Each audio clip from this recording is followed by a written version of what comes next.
چند سردار جو تھے نا، یہ حضرت عمر کے سامنے بیٹھے تھے، اکرمہ بن ابی جہل۔ تو اصحاب صفہ آئے تو حضرت عمر نے کہا بھائی ذرا آپ پیچھے ہو جاؤ، ان کو آگے بٹھا لیا۔ سلمان، بلال، پھر مقداد آئے، صہیب آئے، حضرت عمر نے کہا ذرا پیچھے ہو جاؤ، ان کو آگے بٹھا لیا۔ پھر دوسرے آئے، عامر کہا تم ذرا پیچھے ہو جاؤ۔ ایسا کرتے کرتے سرداروں کو جوتیوں پہ بٹھا دیا اور غریب غلام آگے بٹھا دیے۔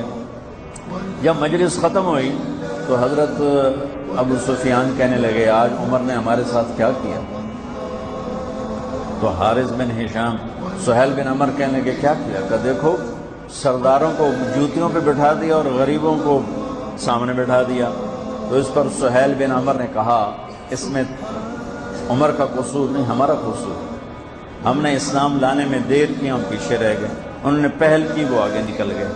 تو اب ایک دم، حالانکہ یہ بالکل فتح مکہ پہ ایمان لائیں، ان کو نبی کی صحبت کے چند دن ملے ہیں، لیکن ایک ماحول بنا ہوا تھا، اس ماحول کو میں بتا رہا ہوں۔ یہ آپس میں کہنے لگے چلو دنیا کی تو خیر ہے، پیچھے رہ گئے، اگر آخرت میں پیچھے رہ گئے پھر کیا ہوگا؟ اس خیال کا آنا تھا کہ چاروں آگے حضرت عمر کے پاس کہ عمر تم نے ہمیں سامنے سے اٹھا کے جوتیوں پہ بٹھایا، ٹھیک ہے ہم حقدار ہیں، لیکن ہمیں پریشانی یہ ہے کہ ہم چاہتے ہیں کہ آخرت میں تمہارے برابر ہو جائیں، ساتھ ہو جائیں، آگے تو جا نہیں سکتے، پیچھے نہ رہ جائیں، کوئی راستہ ہے؟ حضرت عمر نے فرمایا ان لوگوں نے اللہ کے نام پہ اپنی قربانیاں پیش کی، تم اللہ کے نام پہ اپنی جان پیش کرو، مال پیش کرو، تو تم بھی ان کے ساتھ ہو جاؤ۔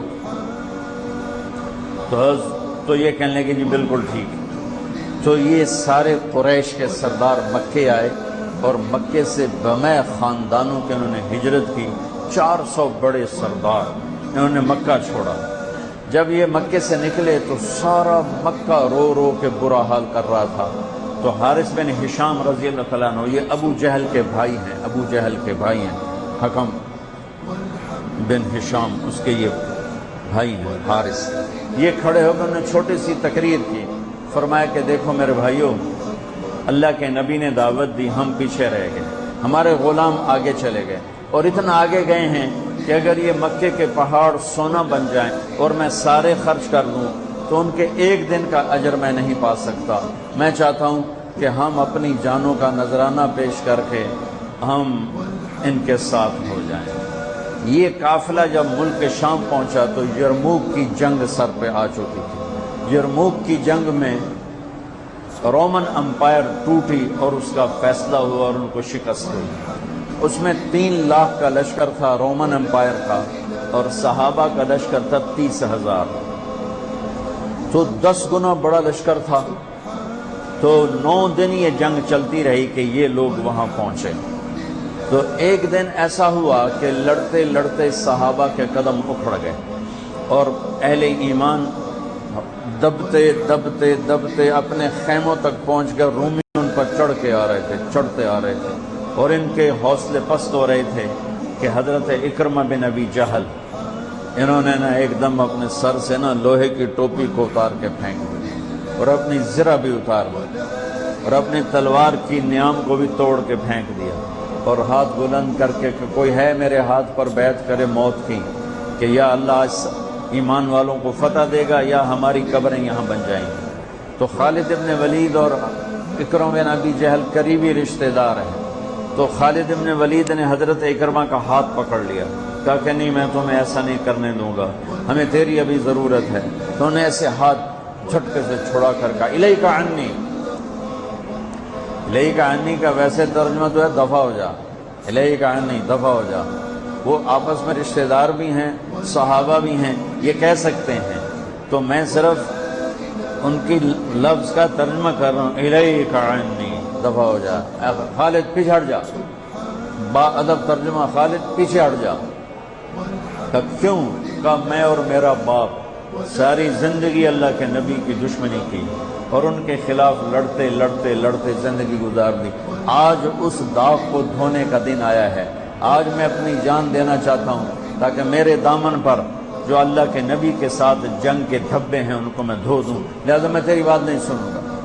تو ان کے بیٹے عامر بن اکرمہ نے آگے بڑھ کے بیعت کی، زرار بن افزر نے، عبد الرحمن بن ابو بکر نے، عبداللہ بن عمر نے، ابو سفیان نے، حارث بن ہشام نے، سہیل بن عمر نے، ان بڑے بڑے قریشی سرداروں نے، انہوں نے حضرت اکرمہ کے ہاتھ پر بیعت کی اور سب نے اپنی تلواروں کو توڑ دیا، نیاموں کو توڑ دیا، زریں اتار دی، لوہے کی ٹوپیاں اتار دیں اور اللہ اکبر کہہ کر جو گھسے ہیں 400 آدمیوں نے 3 لاکھ کا منہ پھیر دیا اور ان کو ہٹاتے ہٹاتے ہٹاتے ان کے خیموں تک لے گئے، لیکن اس سفر میں ان 400 میں چند ہی بچے، باقی سب شہید ہو گئے۔ اور جب رومیوں کے قدم اکھڑ گئے تو حضرت خالد ابن ولید بھاگے، گھوڑے کو دوڑایا اور پیچھے کی طرف آئے کہ وہ دیکھ رہے تھے کہ اکرمہ بھی گر رہا ہے، عمر بھی گر رہا ہے اور فلاں بھی گر رہا ہے، فلاں بھی گر رہا ہے۔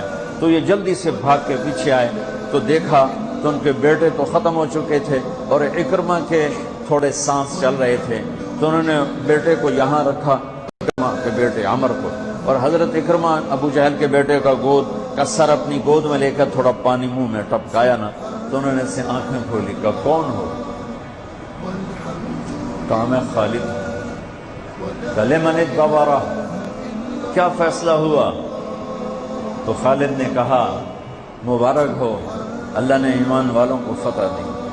کہا اچھا، عمر کو کہہ دینا جو تم نے کہا تھا وہ ہم نے کر دیا۔ آئے ہائے، اور ساتھ ہی جان نکل گئی۔ تو خالد ابن ولید کے ایک دم آنکھوں میں آنسو آئے اور انہوں نے غصے سے کہا کلا زعم ابن الحنتمۃ اللہ نستشہد۔